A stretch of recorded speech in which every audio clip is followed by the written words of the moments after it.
ज्ञानेश्वरी अध्याय 2 ओवी 251 ते 300.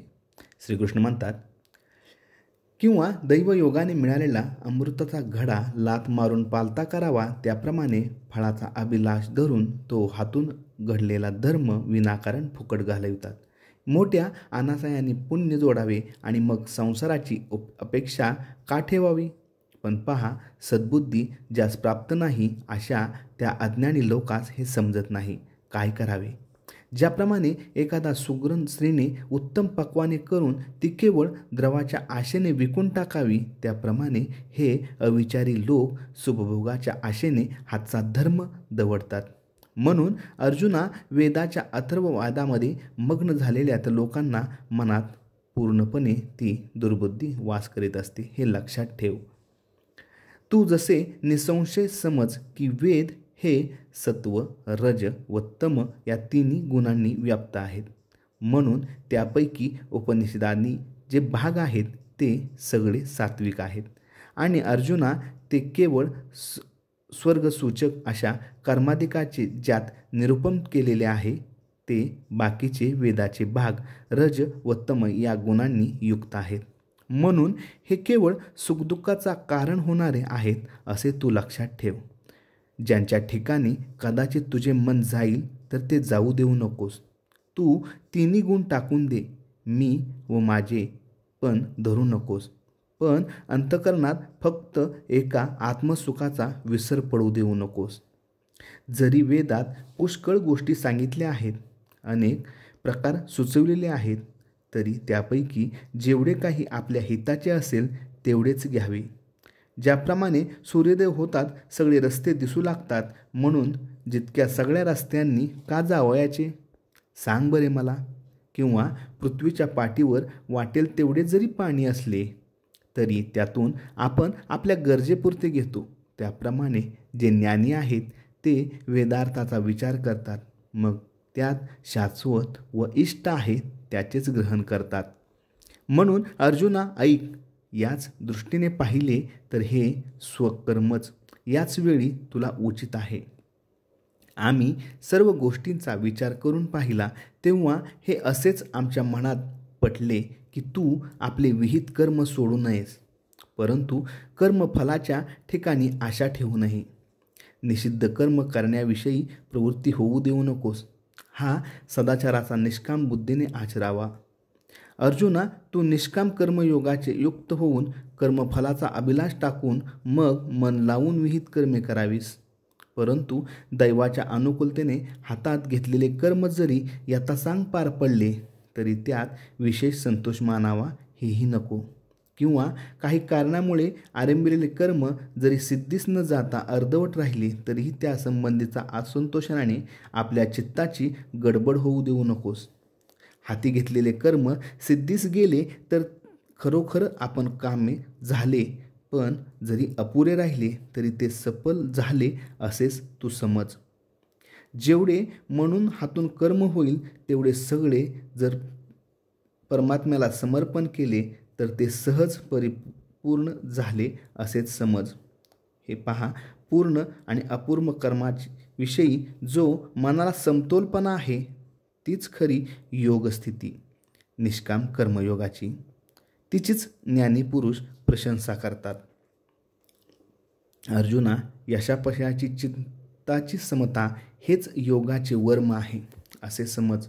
या योगात मन बुद्धी यांचे ऐक्य असते. मनाचा संकल्प व बुद्धीचा निश्चय यात विरोध नसतो. पार्था, बुद्धियोगाचा म्हणजेच निष्काम कर्माचा विचार करून तुलनेने पाहता सकाम कर्माचा भाग हा फारच कमी प्रतीचा दिसतो. परंतु आरंभी तेच सकाम कर्म जेव्हा करावे तेव्हाच पुढे त्या निष्काम कर्मयोगाची प्राप्ती होते. कारण असे करता करता सकाम कर्मातूनच कर्तृत्व मद फलास्वाद टाकून राहिलेले शेष कर्म ती सहजच योगस्थिती होय. म्हणून बुद्धियोग हाच भक्कम पायावर उभारलेला आहे. यावर अर्जुना, तू आपले मन स्थिर कर व मनाने फलाशेचा त्याग कर.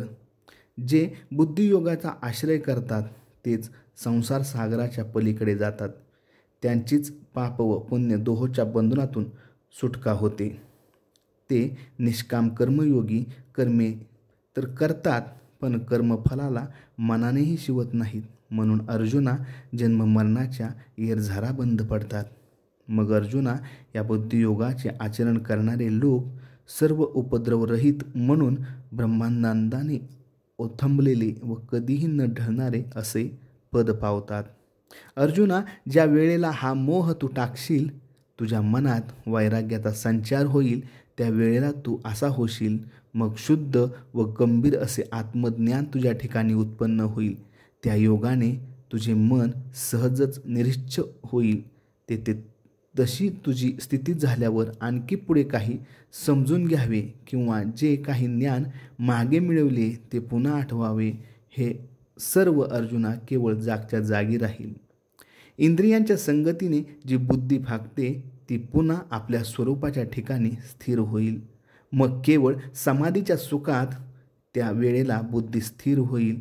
त्या वेळेला संपूर्ण निष्काम कर्मयोग तुझ्या हातात आला आहे असे समज.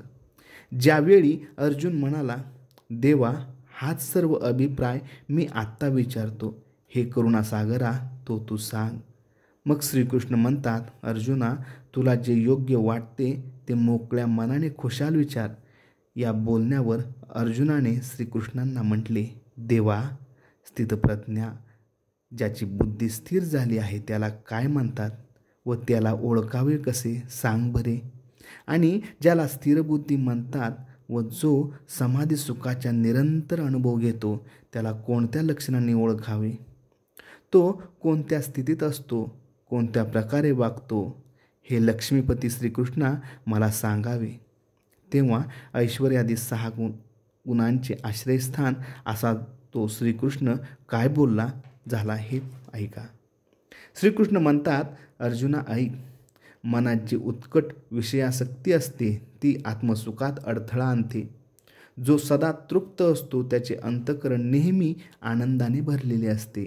परंतु अशा जीवात्म्यांचेही त्याच्या कामाच्या संमतीने विषयामध्ये पतन होते. तो काम ज्यांना सर्वथैव केलेला असतो त्याचे मन निरंतर आत्मसुखात निर्मग्न राहते, तोच पुरुष स्थितप्रज्ञ होय असे समज. कितीही दुःखे प्राप्त झाली तरी त्याचे चित्त खिन्न होत नाही आणि जो सुखाच्या अभिलाषाने कधीच अडकला जात नाही.